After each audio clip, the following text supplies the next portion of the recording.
मुसलमानों पर निशाना साधने वाली हैं। वो हमेशा मुसलमानों पर निशाना साध के बात करते हैं, कहीं टोपी वाले की बात करते हैं, कभी भारत छोड़ने की बात करते हैं, कभी सुधर जाने की धमकी देते हैं, और अब चचा के 30 बच्चे कह करके उन्होंने जो है वो मुसलमानों पर निशाना साधा है। ये धर्म का प्रचार प्रसार है, ये धर्म की सेवा है, ये धर्म की खिदमत है कि अंडरटेकिंग जो है वो पैसे लिए जा रहे हैं। धीरेन्द्र शास्त्री जी अपनी इन आदतों को छोड़ दें।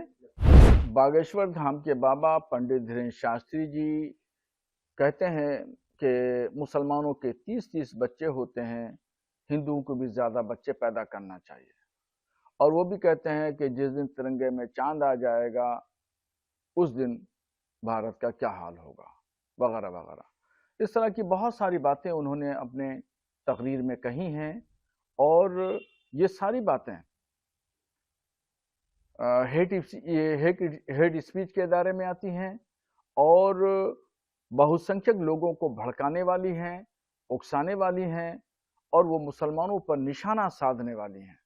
वो हमेशा मुसलमानों पर निशाना साध के बात करते हैं, कहीं टोपी वाले की बात करते हैं, कभी भारत छोड़ने की बात करते हैं, कभी सुधर जाने की धमकी देते हैं, और अब चचा के 30 बच्चे कह करके उन्होंने जो है वो मुसलमानों पर निशाना साधा है।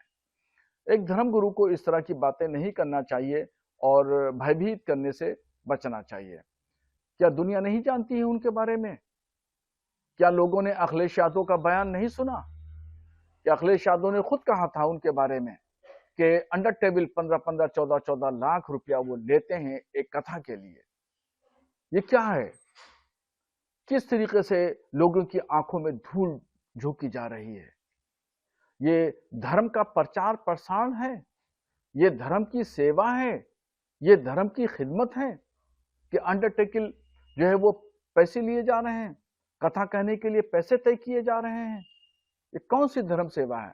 धर्म तो सेवा वो होती है कि बगैर पैसे लेकर के कथा कही जाए, और खुद हमारे यहाँ भी हम जो मुकर्रिर लोग हैं, वक्ता हैं, जो पीर लोग हैं, उनको भी हम यही बात कहते हैं कि बगैर पैसे लेकर के जो है वो सेवा के भाव से धर्म का काम करना चाहिए।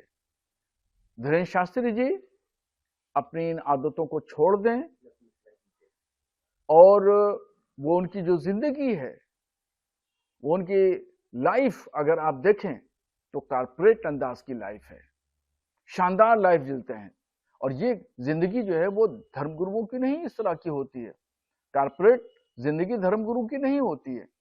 धर्मगुरु की जिंदगी तो सेवा भाव से होती है, अल्लाह के बंदों की खिदमत के लिए होती है, धर्म के प्रचार प्रसार के लिए होती है। उसमें संत का कल्चर झलकना चाहिए, सूफी का कल्चर झलकना चाहिए, मगर ये तमाम चीजें धीरेन्द्र शास्त्री जी में नहीं झलकती। राजनीति हो या क्रिकेट, देश विदेश की ब्रेकिंग हो या आपके मोहल्ले की बड़ी खबर, सब मिलेगा एक ही ऐप में, सबसे तेज और भरोसेमंद। अभी डाउनलोड करें दैनिक भास्कर डिजिटल।